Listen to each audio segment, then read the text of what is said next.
Hi friends, it's Amy Ellis with amyscreativeside.com and the Comfort Quilt, Quilt-Along, and I'm really excited to be back with more tips and tricks for you about piecing your comfort quilt. So I thought today we would look at cutting in bulk, a lot of little pieces at a time to save you time and energy, because I know it takes a lot to get a quilt cut out. Also, we're going to look at those tiny pieces for the small blocks and really little. So I'm going to give you a few tips on how I like to work with those small pieces and get accurate results. Let's get started. This larger cutting mat that I usually work with is sitting on top of a kitchen island. Usually I walk around 3 sides of the cutting mat because I can move it where I would like it to be, or the island where I need it to be. So I thought I would show you with a smaller piece how I like to cut in that same manner, because it's nice when you can move around your cutting mat and not have to move your fabric. So this is a piece of scrap fabric that I am planning to incorporate, and I pressed it so that I had it nice and flat because there were some creases in it from having been folded and stored. So then I'm going to line up my salvage edge on the one end here. Hopefully you can see that. Just pretend you're looking at me across the table, okay?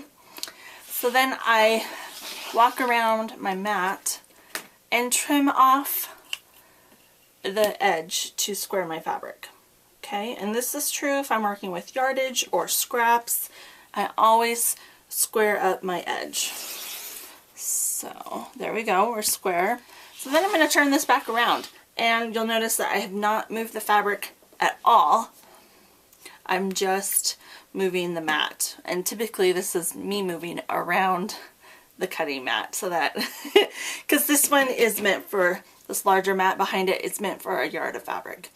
Cutting for this quilt, I am cutting the larger pieces first so that when I have just little bits left over, I can still make those usable pieces of fabric. I need 3-inch squares.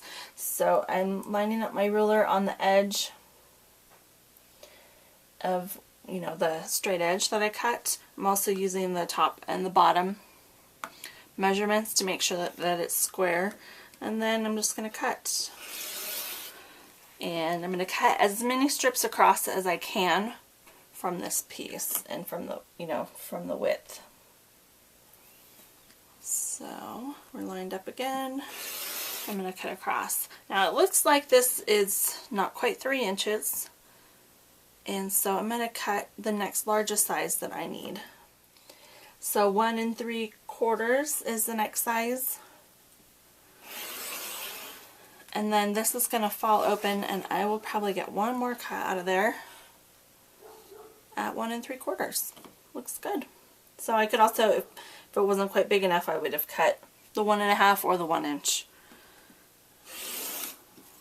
So there's very little waste after that. I mean, we are using our scraps, so we want to make sure that those are being put to the best use possible. I'm actually going to flip it this way and square up my other edge.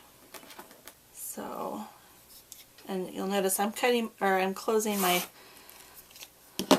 rotary cutter after each cut. Got to be safe.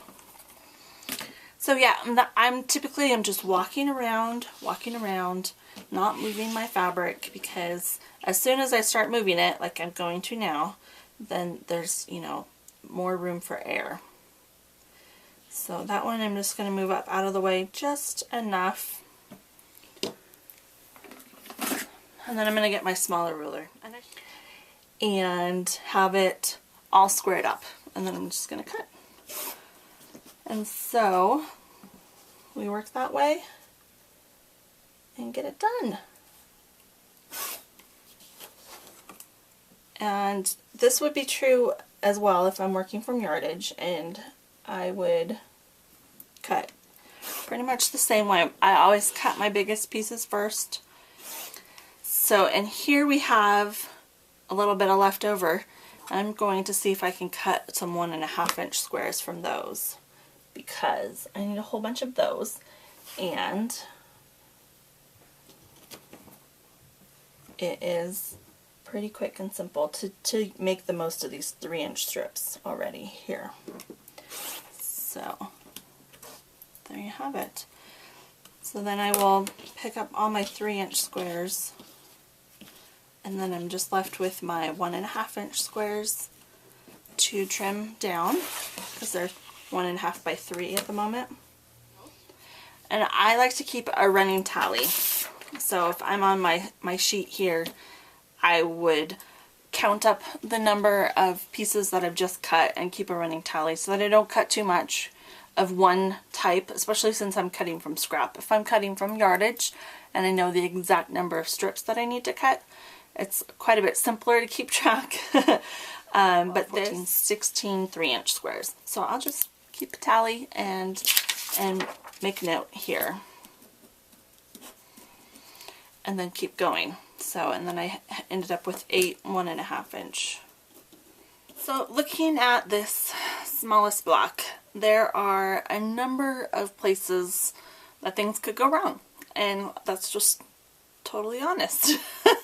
There's a lot of small pieces and a lot of little seams, and so one of my favorite ways to piece these is first with a little leader, so that I have insurance that it won't get sucked under the needle and down into the needle plate.